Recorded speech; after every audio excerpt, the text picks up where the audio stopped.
Assalamualaikum warahmatullahi wabarakatuh. Kiai Haji Maimun Zubair atau kerap disapa Mbah Mun adalah seorang ulama karismatik Indonesia yang sangat alim dan diakui dunia. Banyak para ulama seperti Habib Lutfi bin Yahya, Kiai Haji Mustafa Bisri, dan banyak ulama lainnya yang mengakui bahwa Mbah Mun adalah waliullah yang memiliki banyak sekali karomah.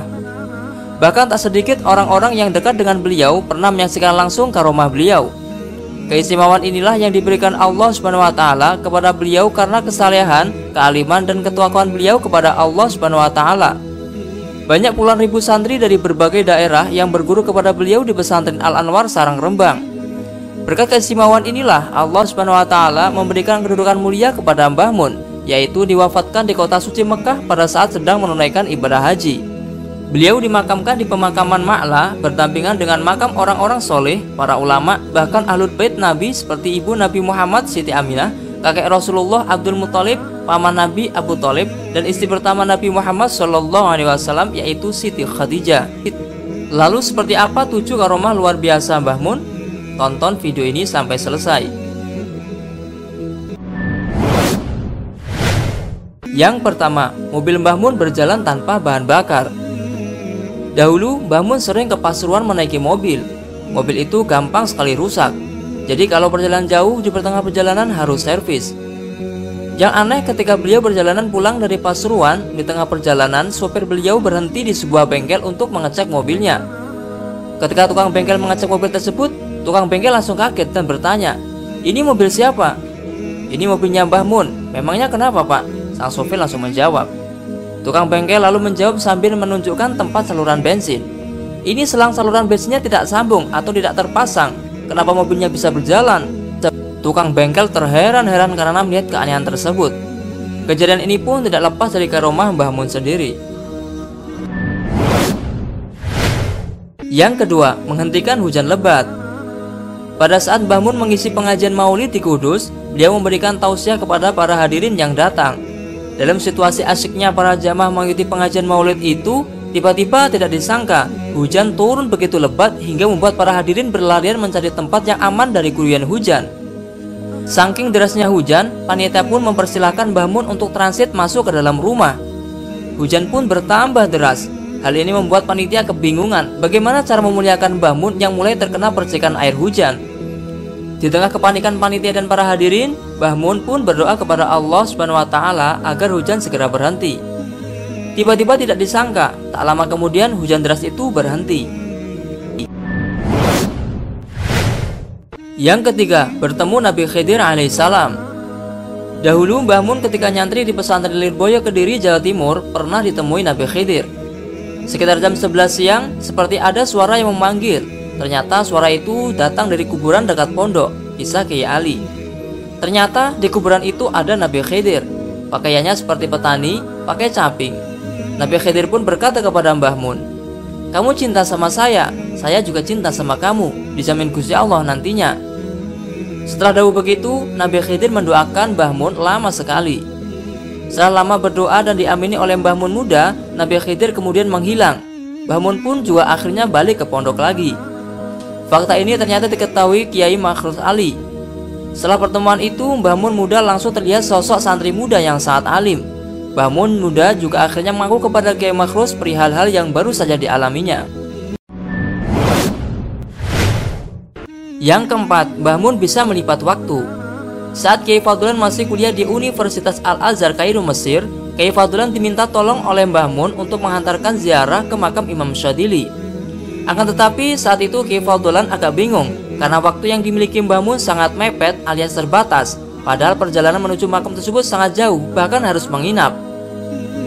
Dengan keyakinan dan ketakdiman kepada beliau, Kiai Fadlan tetap mengiyakan permintaan beliau. Kiai Fadlan menyewa mobil dan sopir untuk menghantar beliau dan istrinya. Singkat cerita, perjalanan darat yang jaraknya 400 km dengan medan jalan yang sulit dan biasanya ditempuh selama 7-9 jam, waktu itu hanya ditempuh selama 2,5 jam saja. Padahal saat perjalanan, beberapa kali mobil yang ditumpangi Kiai Fadlan, Mbah Mun dan istrinya beberapa kali berhenti untuk istirahat, makan dan sholat di beberapa tempat yang dilaluinya. Yang kelima, Mbah Mun menyembuhkan penyakit dengan air putih.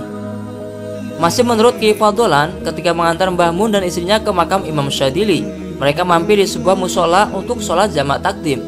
Seusai sholat, mereka mampir makan di warung makan sebelah musola. Saat menunggu pesanan makanan, si ibu pemilik warung tiba-tiba membawa sebotol aqua seraya meminta Mbah Mun untuk mendoakan air tersebut. "Wahai Syekh, doakan suami saya, ia sedang sakit," pinta si ibu. Setelah air itu didoakan, Mbah Mun bertanya, "Di mana suamimu?" Kemudian si ibu mengantar Mbah Mun ke tempat suaminya, lalu didoakan dan diolesi oleh Mbah Mun dengan air tersebut. Tak beberapa lama kemudian suami si ibu berangsur-angsur pulih.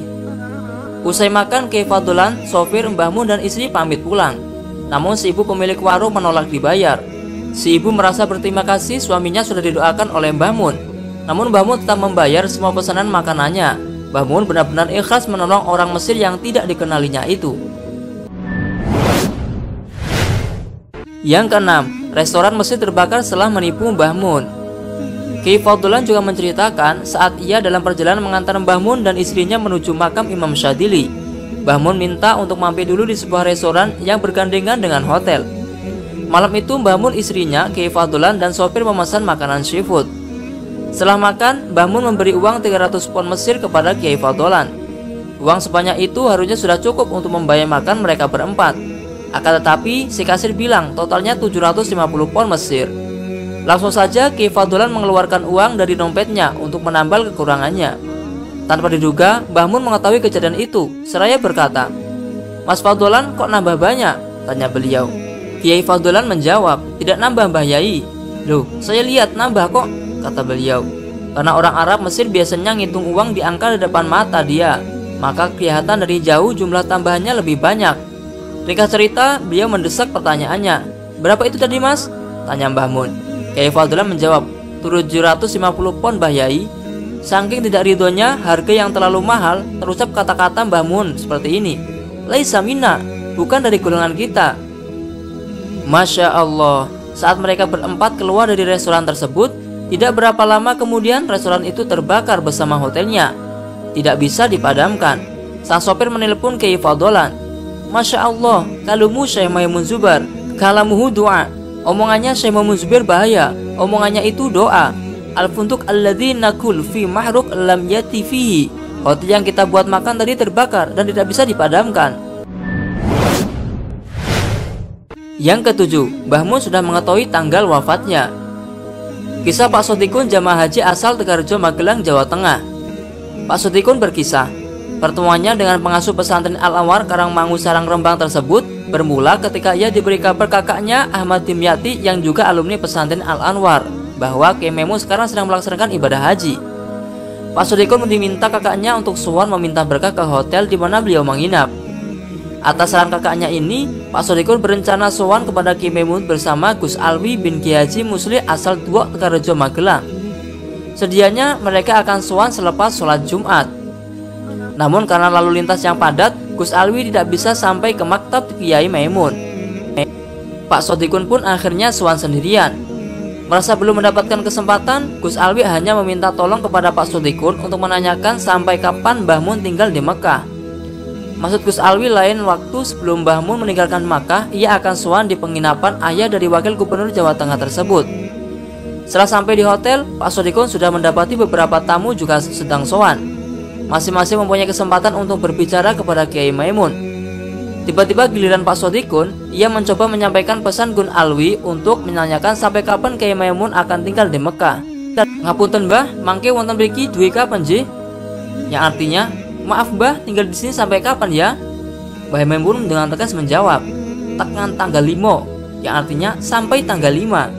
Pak Sotikun pun cukup janggal atas jawaban Kyai Maimun Zubair ini. Ia berpikir, bagaimana mungkin beliau tinggal di Makkah sampai tanggal 5? Sedangkan ritual ibadah haji apabila dihitung menurut kalender Hijriah maupun Masehi, ya hanya selisih sehari akan selesai pada tanggal belasan. Pak Sotikun pun hanya husnuzon bahwa yang dimaksud Mbah Mun dengan tinggal di sini sampai tanggal 5 adalah tinggal di dalam hotel yang beliau tempati saat ini, bukan tinggal di Makkah. Menjelang subuh, hujan mengguyur kota Makkah. Pak Sotikun yang berangkat ke Masjidil Haram pun basah kuyup. Baginya cuaca kali ini aneh karena terjadi pada musim panah.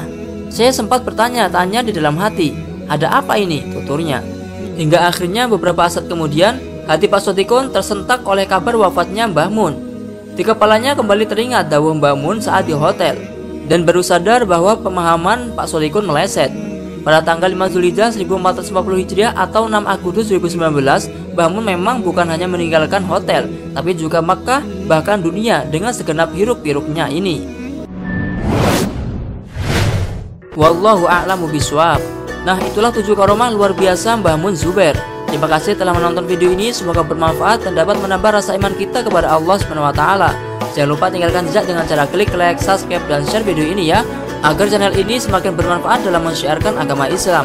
Wassalamualaikum warahmatullahi wabarakatuh.